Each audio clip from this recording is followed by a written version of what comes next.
सबसे अहम आदिवासी परिवार के सर और क्रांतिकारी आदिवासी और समस्त सामाजिक कार्यकर्ता को जोहार अभिनंदन करता हूँ।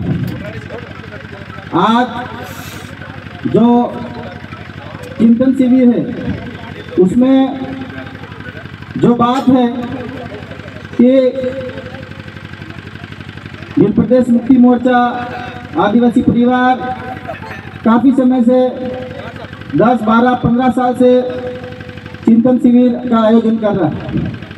लेकिन एक बात है जो हम बोल नहीं पा रहे, कर नहीं पा रहे। हम मंच पर चढ़ के बोलते हैं कि सरकारी स्कूलों की व्यवस्था सुधरनी चाहिए। सरकारी स्कूल की व्यवस्था तब सुधरेगी कि जब हमारे आदिवासी परिवार या हमारे समाज के या राजनीतिक पार्टी के बड़े बड़े जो नेता हैं उनके बच्चे सरकारी स्कूल में पढ़ेंगे। व्यवस्था कब सुधरेगी? जब व्यवस्था सुधार करना है तो आपसे और खुद से व्यवस्था सुधार होगी। बाकी आप बोलते रहोगे कि हमारे बेटियां इंस्टाग्राम पे रील बना रही है, तो इंस्टाग्राम पे रील तो आपकी बेटी और आपकी पत्नी भी बना रही है, उसको पहले रोकना पड़ेगा और आपको खुद को रोकना पड़ेगा। अगर आप कहते हो शादियों में डीजे बज रहा है, बर्थडे पार्टी बन रही है, तो बर्थडे पार्टी आपके घर में भी बन रही है, आपके घर में भी शादी में डीजे बज रहा है। तो सुधार करना है तो सबसे पहले आपको खुद को सुधरना पड़ेगा और आपके परिवार में भाई बहन और आपकी पत्नी है तो उनको सुधारना पड़ेगा। बाकी मंच पे आके बड़े बड़े भाषण देने से आप कोई सुधरने वाला नहीं, खाली एक दिन के लिए सुधर जाएंगे, बाकी चल रहा है वो चलता रहेगा। तो सुधार करना है तो खुद से सुधार करो। आज थानों में हमारे समाज के लोग सुबह से शाम थानों में घसीटते रहते हैं और हमारे जो सामाजिक व्यवस्था बोलते हैं, जो गमेती होते हैं, आपस में कादिरे करवाते हैं। तो जो कादिरे करवाते हैं वो आजकल राजनीतिक हो गए, राजनीतिक पार्टियों से चलते हैं वो आज कादिरे करवाते हैं। कादिरे भी ये उस पार्टी का है उस हिसाब से कादिरे करवाते हैं। कोई कहता है अपनी पार्टी का है तो उस हिसाब से कादिरे करवाते हैं। ये हमारे समाज में आप भले सब जानते हैं ये चीज, लेकिन कोई बोलना नहीं चाहता है। आज मैं इसीलिए बोल रहा हूँ, अगर सुधार करना है तो उसका सबसे पहले खुद से सुधार करो, तब समाज में सुधार आएगा। आज इस चिंतन शिविर में एक बिंदु लिखा, उस पर बताता हूँ आपको। पोस्को एक्ट की बात है। आज हमारे समाज में लड़का और लड़की स्कूल में या कॉलेज में साथ में रहते हैं और फिर बाद में घर में पता पड़ता है तो गमेती या कोई राजनीतिक नेता आके पोस्को का मुकदमा दर्ज करता है और उस लड़के के परिवार के ऊपर दबाव बनाता है। क्या ये सही है? लड़का और लड़की अपनी मर्जी से साथ में रहते हैं, फिर बाद में राजनीतिक पार्टी और कुछ पैसे खाने के लालच में सरकार थाने में जाकर मुकदमा दर्ज करवाते हैं और फिर बाद में कुछ नहीं होता तो बाद में समझौता आता है और बाद में साथ में कुकड़ा और घोगड़ा मार के रहते हैं। अगर तुमको साथ में रहना, तुमको पता है साथ में रहना, फिर थाने में जाने की क्या जरूरत है? इस तरह की जो हरकत कर रहे हैं समाज में, इस तरह की जो हरकत जो गमेती कर रहे हैं वो उनको मैं कहना चाहता हूँ, आप लोग सुधर जाइए। इस तरह हमारा समाज बर्बाद हो रहा है, बर्बाद मत करिए, सुधार करना है।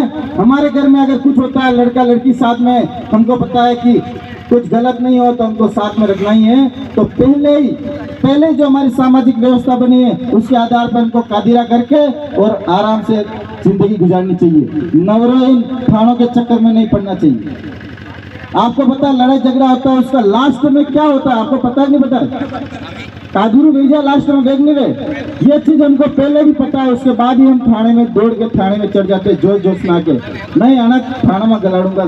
फिर 2-3 इधर वाले कादिरे 2-3 थोड़े पैसे दोनों को लग जाते हैं, ठंडे पड़ जाते हैं। इसलिए साथियों, आज जो सामाजिक जो मंच है उस पर समाज की व्यवस्था कैसे सुधार हो सकता है, कैसे हम आगे बढ़ सकते हैं, उसके बारे में हम बात करेंगे। और जो हम बात कर रहे हैं, हमारे युवा, हमारे बच्चे हैं, हम बोलते हैं कि बच्चे राइडिंग करने लगे, बिगड़ने लगे, नशा करने लगे, तो वो भी हमको हमारे घर से शुरुआत करनी पड़ेगी।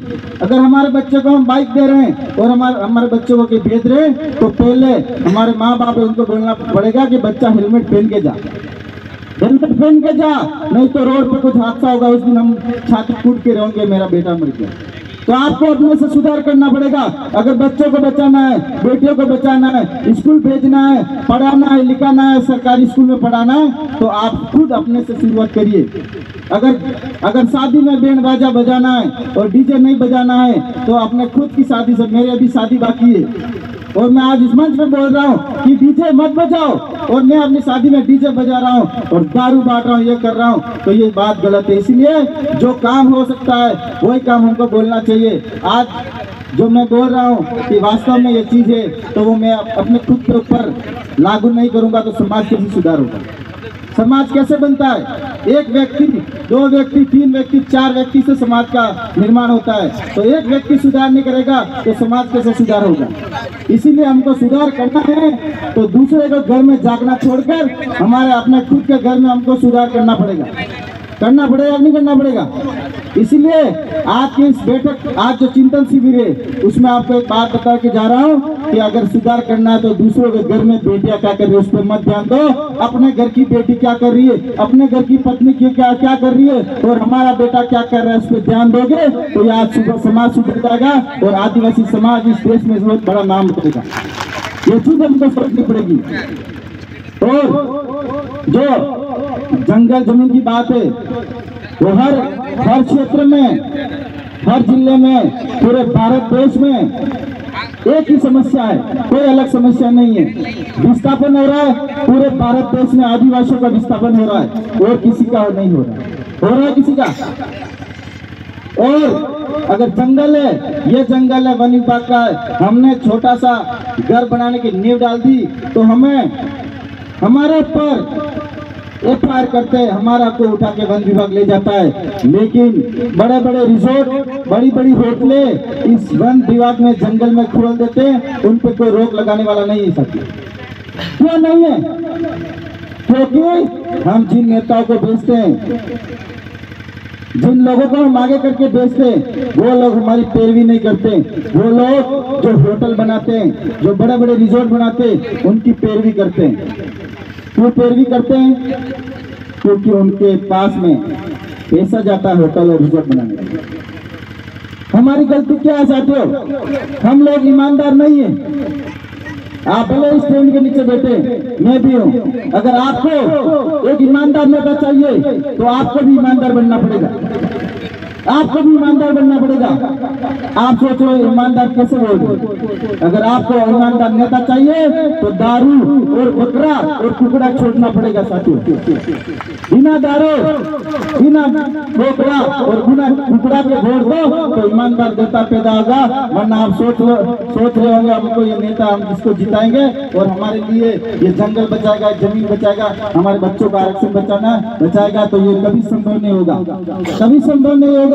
इसीलिए आपको ईमानदार बनना पड़ेगा और आप ईमानदार बन गए तो नेता भी ईमानदार आएगा और नेता ईमानदार आएगा तो आपको बचाएगा, आपके आने वाली भविष्य को बचाएगा। जब आरक्षण की बात है और अन्य कुशल संघर्ष की बात है, आज हमारे गांव में शादी का प्रोग्राम होता है तो हर खड़े में सबको टेढ़ा करते हैं, भाई शादी है आप सब लोग आना। फिर हम भी सोचते हैं कहीं काम होता है तो भी हम सोचते हैं अपने टेढ़ुआ जी एक जनो सब जगह जाइए, एक जनो सब जगह जाइए। तो हम लोग गांव में शादियों में जाते, सब जगह बारात होती है तो हर गांव से 1 या 2 जने जाते नहीं जाते। लेकिन जब हमको मार पड़ती है, जब हमारे साथ में छेड़छाड़ होती है, जब हमारे जंगल के साथ छेड़छाड़ होती है, जब हमारी जमीन को लूटा जाता है, जब हमारे आरक्षण को लूटा जाता है, जब कोई भी आता है तब क्यों नहीं सोचते कि साथियों कि हमारे गांव में ये समस्या आ रही है, हमारे हर एक घर से एक आदमी को जाना पड़ेगा नहीं पड़ेगा? इसलिए जिस तरह शादियों में हम हर एक घर से एक जना जाते हैं, उसी तरह जब हमको हमारे आरक्षण पे आ जाए, जब हमारे जंगल जमीन पे आ जाए, जब हमारी संस्कृति पे आ जाए, तो हम सबको एक घर से कम एक सदस्य को रोड पे निकलना होगा, आंदोलन के लिए निकलना होगा। मैं आखिरी बात बोल के मैं समाप्त करता हूँ कि सामाजिक जो विचारधारा है और हम हमारे समाज को जिस तरह से आगे बढ़ाना चाह रहे हैं, बिना राजनीतिक के हम हमारे समाज को कभी आगे नहीं बढ़ा सकते। ये बात आपको सोचनी पड़ेगी। आज आप लोग सब आगे सुन रहे हो, अच्छा बात बोल रहे हैं, लेकिन जब वोट आते हैं उस समय सही आदमी का चुनाव नहीं करोगे, सही जगह नहीं दबाओगे, तो ये आज का जो बैठक है वो कभी सफल नहीं हो पाएगी। इसलिए सही जगह बटन दबाओ, सही नेता का चुनाव करो, समाज के साथ जुड़ो। जय जवाहर, जय आदिवासी, जय भीम।